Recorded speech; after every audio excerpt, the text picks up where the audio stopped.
The paper was still warm from the printer when my phone buzzed with a text from my mother. Family dinner Saturday. Don't be late this time. No, please. No, we'd love to see you. Just a command, same as always. I set my phone face down on my desk and looked at the document in my hands. The final executed copy of an asset purchase agreement that had taken 11 months to negotiate. 43 pages. My signature on the last one, next to the notary seal.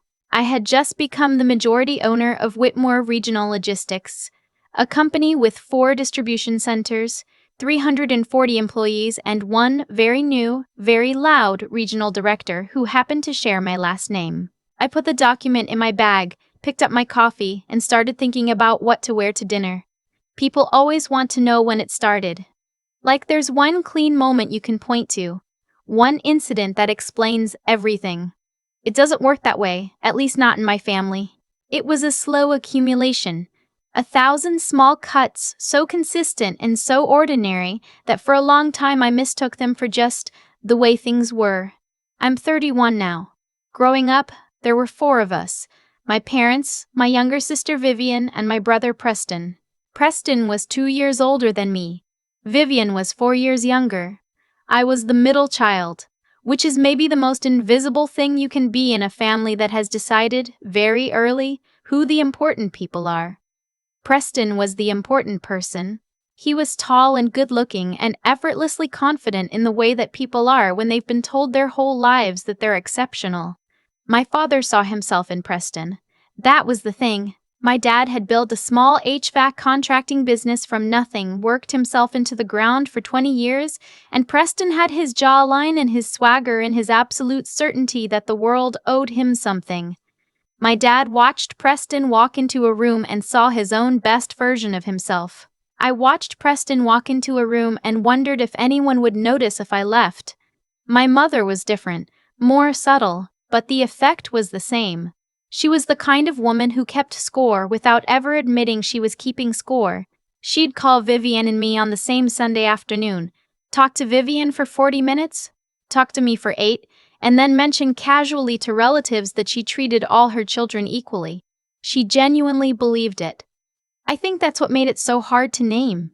There was a wall in our living room. Family photos, the kind that accumulate over decades. School portraits, Christmas cards, vacation snapshots. I counted once when I was about 19. 41 photos.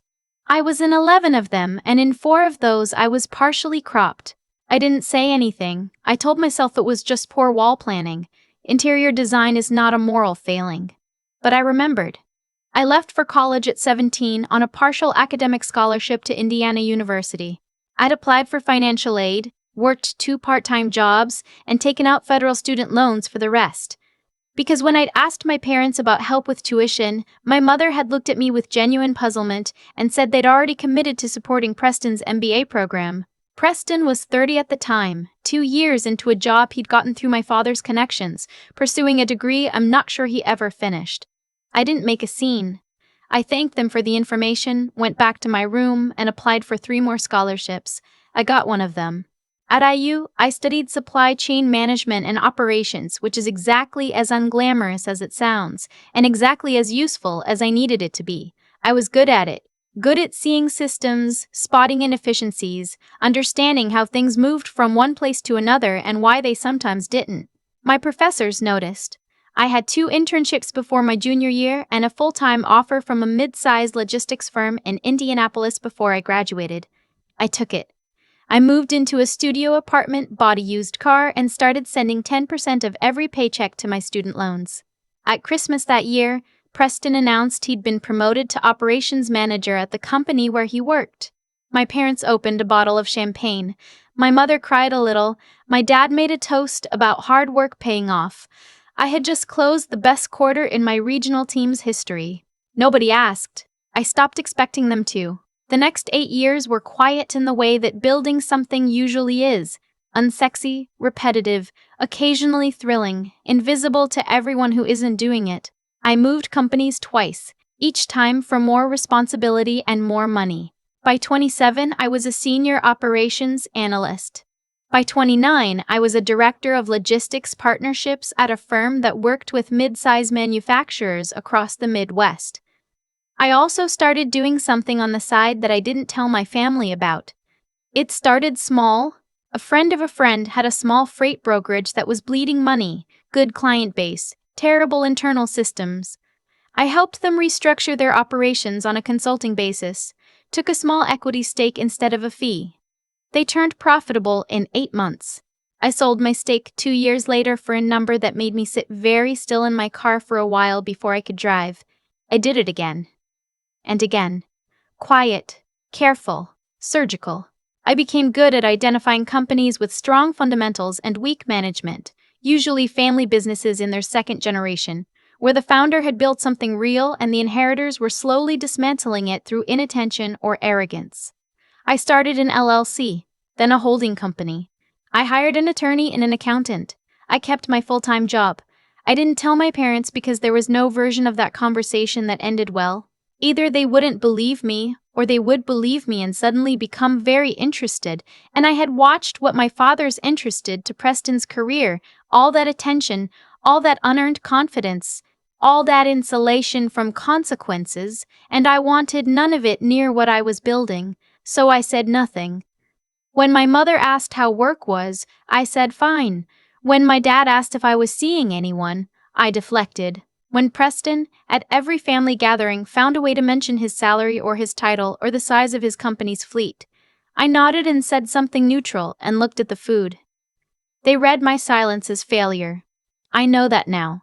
I understood it even then. In a family like mine, quiet is losing. Quiet means you have nothing to show. I had plenty to show. I was just careful about who saw it. I first heard about Whitmore Regional Logistics from a contact in the Indianapolis freight community about 2 years before I bought it. The founder, a man named Henry Whitmore, had built it over 30 years into a genuinely impressive regional operation. Cold chain logistics, specialized freight, contracts with 3 hospital systems and a regional grocery chain. Solid, quietly essential. Henry was 72 and had no children. He'd spent the last decade trying to cultivate internal leadership and had mostly failed. His operations director had retired. His VP of sales had left for a national carrier. What he had, increasingly, was a well-oiled machine with no one competent at the wheel, and a board that was starting to ask uncomfortable questions. I reached out to his attorney through an intermediary. It took 4 months for Henry to agree to a meeting. Another 7 months of due diligence, negotiation, and structuring. I brought in a partner for the financing, a private equity contact I'd worked with on a previous deal, and we structured the acquisition through my holding company. Henry and I met 7 times in person before he signed. By the last meeting, he called me by my first name and said, unprompted, that he felt good about where the company was going. That meant more to me than the deal itself, almost. I signed on a Thursday. The warm paper, the buzzing phone, my mother's text. I had 48 hours before Saturday dinner. Here is what I knew going into that dinner and what my family did not 3 weeks earlier. Preston had been hired as Whitmore's new regional director of Midwest operations. He had gotten the job through a recruiter who'd been retained by the previous management team in the transition period, a process I had deliberately kept arm's length from, because I wanted to see what would happen. And because I already knew his resume and I already knew what it contained and what it didn't. He'd been in the role for 3 weeks. He had sent 2 company-wide emails on his first day. He had already submitted a request to relocate his corner office to the 4th floor. I knew all of this because I now owned the company. Preston did not know I owned the company. Almost no one did. The acquisition had been structured and executed quietly. That was, at this point, simply how I operated. The public announcement was scheduled for the following Monday. I drove to my parents' house on Saturday evening with a bottle of sparkling water and absolutely no plan to say anything unless I had to. My parents live in the same house they've lived in for 30 years, in a suburb south of Indianapolis. 3-bedroom ranch, attached garage, American flag by the front door. My mother had put a fall wreath on the door that I didn't recognize. Inside, it smelled like pot roast and the specific potpourri she's used since 1997. My sister Vivian was already there, sitting at the kitchen counter with a glass of white wine. We hugged. Vivian and I are not close in the way sisters in movies are close, but we're honest with each other, which I've come to value more than closeness. She raised an eyebrow at me when I came in, the way she does when she's waiting to see how something unfolds. My dad was in the living room. He shook my hand, asked about traffic, turned back to the game. Preston arrived 20 minutes late, which he's done his entire life and which has never been commented on. He came in with the energy of someone who'd been waiting all week to arrive somewhere. His wife Courtney was with him. She's pleasant in a careful way, the kind of pleasant that takes work to maintain. I've always felt slightly sorry for her. My mother came out of the kitchen wiping her hands on a dish towel, and her face did the thing it does when Preston walks in. A kind of full-body brightening, like someone turned up the wattage. "There he is," she said, like he'd come back from somewhere far away. He'd driven 40 minutes from his apartment. We sat down to dinner. Pot roast, roasted potatoes, green beans with almonds. My mother's good dishes, the ones that only come out for special occasions. I noted that and filed it away. For a while, it was ordinary. My dad talked about a project he was bidding on. Vivian mentioned that she was thinking about going back to school. My mother asked Courtney about her sister's new baby. I ate my green beans and answered questions when directed at me and did not volunteer information. Then Preston set down his fork. He didn't do it dramatically. He didn't have to. He just set it down with a particular kind of deliberateness, and the table got quieter the way tables do when someone has decided it's time.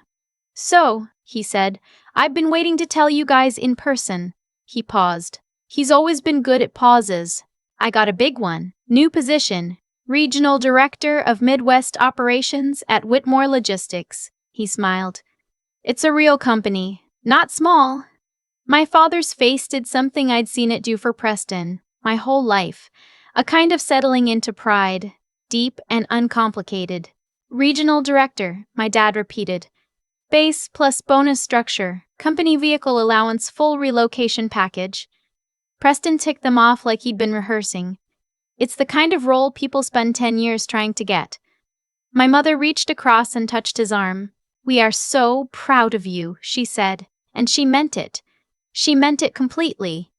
Vivian glanced at me across the table. A half second, nothing more. I looked at my plate.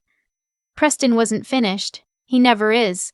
"Honestly," he said, leaning back, "I think this is where things really start moving for me.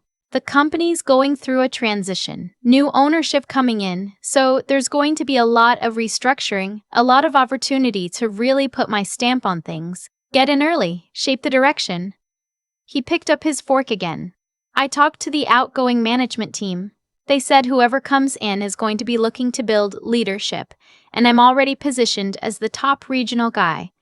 He said it casually, like it was just information. Timing couldn't be better. My dad raised his water glass.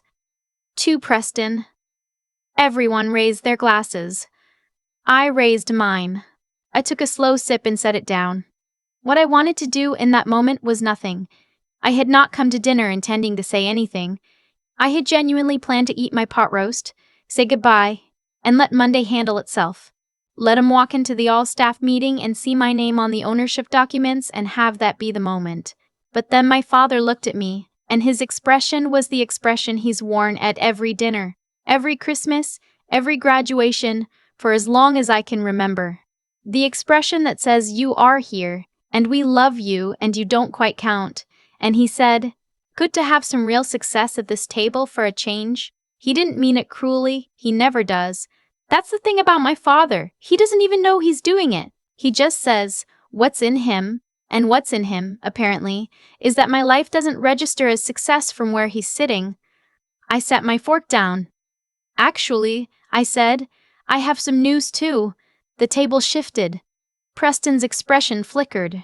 He's always been aware of me as a potential competitor, even when there was no competition. It's just his nature. "I finalized an acquisition this week," I said. I kept my voice even, the same voice I use in board meetings, the voice that doesn't go up at the end. "I'm the new majority owner of Whitmore Regional Logistics." The room went completely quiet. Not the quiet of surprise. The quiet of malfunction, like when a system receives input it has no category for. My mother looked at me. My father looked at me. Vivian looked at her wine glass, very deliberately not looking at Preston. Preston looked at me for a long moment and I watched him cycle through something. Confusion. Reassessment. The beginning of something that wasn't quite anger but was close to it. "What do you mean?" he said. Not a question. A statement that needed correcting.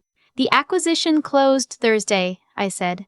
"My holding company purchased a controlling stake from the founder. I've been in negotiation for almost a year." Courtney made a small sound. My dad put down his water glass. You bought the company." "Yes, Preston's company." "It's my company," I said.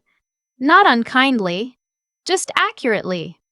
"Preston is one of my regional directors, or he was, as of Thursday." I looked at Preston. "I've been reviewing the leadership structure this week. I have some decisions to make." Preston's jaw tightened. "You're saying you're my boss. I'm saying I own the company you work for, yes. That's..." He stopped. Started again. "How would you even..." He stopped again. I understood the problem. He had no framework for this. In the story of our family, I was the one who didn't quite make it. Steady, quiet, probably fine, nothing to write home about. I was the one whose achievements were never worth raising a glass to. The idea that I had been, quietly, for the better part of a decade, building something real. It didn't fit. "I've been in logistics for 8 years, I said.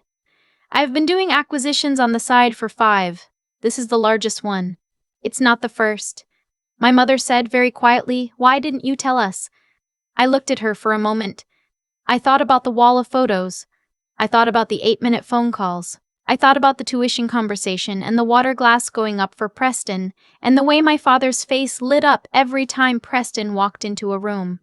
"I don't know," I said, which was not true, but was kinder than the truth. Dinner ended shortly after that, not explosively. There was no screaming, no slammed doors. My family doesn't do that. What we do is get very polite and very careful and shut down the parts of ourselves that would say something true. My dad shook my hand when I left, which is not something he usually does.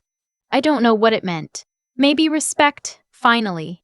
Maybe something he didn't have words for yet. My mother hugged me at the door and her hug was slightly too long and slightly too tight. The hug of someone recalibrating.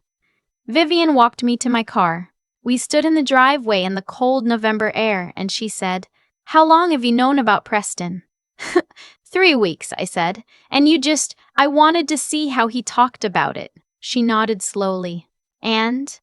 He said the new ownership would be looking to build leadership and he was already positioned as the top regional guy. Vivian made a sound that was almost a laugh. "What are you going to do?" I'd already made the decision. I'd made it, honestly, somewhere around the 3rd time Preston described the opportunity to shape the company's direction. The company I owned. "Monday I have my first all-staff," I said. "I'm going to meet with all the regional directors individually this week. Standard transition stuff." I unlocked my car. Preston's conduct file from the previous management team isn't thin. Meaning I'm not going to manufacture a reason. I won't have to. Monday morning I walked into Whitmore Regional Logistics for the first time as its owner. The all-staff was in the main conference room, a room I'd toured twice during diligence under the guise of a facilities review. 40-some people. The senior leadership team at the front. Preston in the 3rd seat from the left, in a suit I hadn't seen him wear before, sitting slightly forward in his chair. My attorney introduced me. I stood up and spoke for about 12 minutes. I talked about the company's history, about Henry Whitmore's 30 years of building something that mattered, about my own background and what I valued in operational leadership. I talked about the transition plan. I did not talk about my family. When I finished, there was a brief, genuine applause, the kind that isn't obligatory. I watched Preston's face during those 12 minutes. I watched him understand, slowly and then all at once, the shape of what had happened. Not just that I owned the company, But that I had sat across from him at a dinner table 3 days ago and listened to him describe his position and his leverage and his plan to put his stamp on the direction of the company, and I had not said a word until he had finished. He came to my office that afternoon. He sat down without being invited to. "I want to understand where I stand," he said. "I'm meeting with all regional directors this week," I said. "Your one-on-one is Thursday at 2. I'd like to have that conversation now." I looked at him. He was doing the thing he's always done, the same thing he's done since we were children, where he takes up space as a negotiating tactic, where he asserts his presence as a form of entitlement. "Thursday at 2, I said again. He held my gaze for a long moment. Then he stood and left. Thursday at 2. I sat across from Preston in my conference room with his personnel file and my HR director and 3 documented complaints from his first 3 weeks. 2 from members of his team about his communication style and 1 from the facilities manager about a meeting in which he had informed her that the 4th floor corner office he wanted would become available because he intended to restructure the floor plan. He had been regional director for 23 days. I told him I was letting him go.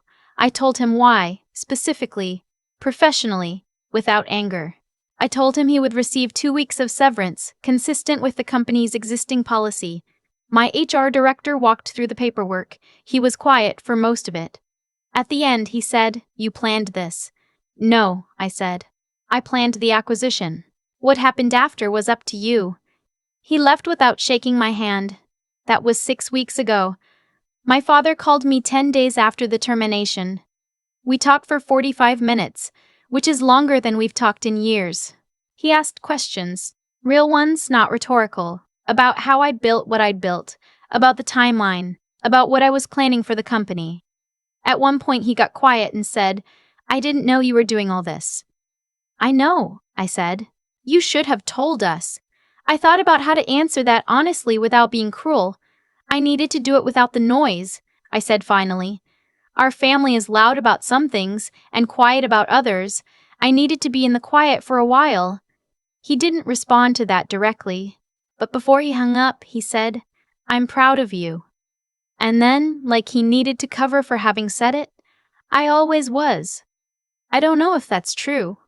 I think it might be the thing he needed to believe, looking back, so I let him have it. I'm 31 years old and I have learned that you can acknowledge something without arguing about it. My mother called 2 days after that. It was a 40-minute call. I noted it. Preston hasn't called. I don't expect him to. Vivian came to visit me last weekend. We opened a good bottle of wine. I've started spending money on wine, which feels like a reasonable use of the last decade's restraint, and she sat in my living room and said, "Do you feel better?" I thought about it. "I feel like myself," I said. "I think that's better." She raised her glass. "No toast, just the gesture." That was enough. There are things I'd tell someone younger if they asked. Things I wish someone had told me. The first is that being underestimated by people who love you is one of the most specifically painful things in the world. Not because they're enemies, but because they're not. They're just people with a story about you that they wrote early and haven't revised, and living inside that story long enough can make you start to believe it too. You have to be careful about that. You have to do the work of knowing yourself independently of how they see you. The second is that building in quiet is not the same as being ashamed of what you're building. I was not hiding. I was protecting. Those are different things, and the difference matters. The third is that when the moment comes, and if you keep building, it comes. You don't have to be dramatic about it. The truth is already dramatic enough. You just have to say it evenly, in a normal voice, and let it land. I had just closed the most significant deal of my career. The paper was still warm from the printer. My mother texted about dinner. I went. I said what I said. I drove home. The company is mine. It turns out I was always the one at the table with something to show. I just wasn't ready to show it yet. I've thought a lot about cause and effect since all of this happened. Not in any grand philosophical way, just in the plain, practical sense of watching how things connect. How the choices people make, compounded over years, quietly build the room they eventually find themselves standing in. Preston didn't end up the way he did because he was unlucky. He ended up that way because every time life offered him a moment to grow, there was someone, my father, my mother, the architecture of our whole family, ready to absorb the consequence for him. He never had to reckon with himself. That's not cruelty, what I'm describing. It's something closer to a slow erasure. When you protect someone from every difficulty, you don't preserve them. You hollow them out. By the time Preston walked into that conference room on his 23rd day as a regional director and sat down across from me, he genuinely did not understand why any of this was happening. That's the saddest part. Not the termination. The incomprehension. And I think about my own side of it too, because I'm not interested in telling a story where I'm simply the wronged party who triumphed. It's more complicated than that. I spent years being quiet about what I was building, and I told myself it was strategy, protecting the work from noise, keeping my focus clean. Some of that was true, but some of it was also fear. Fear that if I said it out loud and they still didn't see it, I'd have to sit with what that meant. Silence was safer than being witnessed and still dismissed. I know that now. What changed me wasn't one moment. It was the accumulation of deciding, again and again, to keep going anyway. To do the next right thing in the work, even when no one was watching, even when there was no approval coming, even when the person I most wanted to impress was sitting at a dinner table raising a glass for someone else. That kind of persistence isn't dramatic. It doesn't look like anything from the outside. But it builds something real, and real things last in a way that borrowed confidence never does. Preston had borrowed everything: the title, the authority, the certainty. I had built mine from the ground up, slowly, with my own hands and my own judgment, and years of being underestimated by people who should have known better. That difference matters.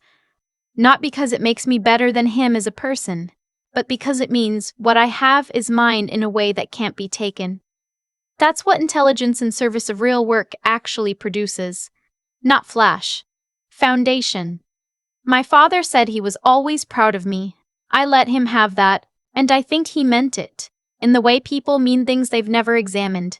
Instinctively, retroactively, without quite understanding why they failed to show it. I'm not carrying anger about that anymore. Anger is expensive and I have a company to run. What I'm carrying instead is this: the knowledge that who you are when no one is watching is the only version of yourself that actually counts. I was building when my family wasn't looking. I was learning, negotiating, failing quietly and correcting quietly and trying again. That's not a strategy I'd recommend out of bitterness. It's one I'd recommend because it works. Because the person you become in the silence, that's the person who walks into the room on Monday morning and knows exactly where she stands. I stood at the head of that conference table and I knew. That's enough. That's always been enough.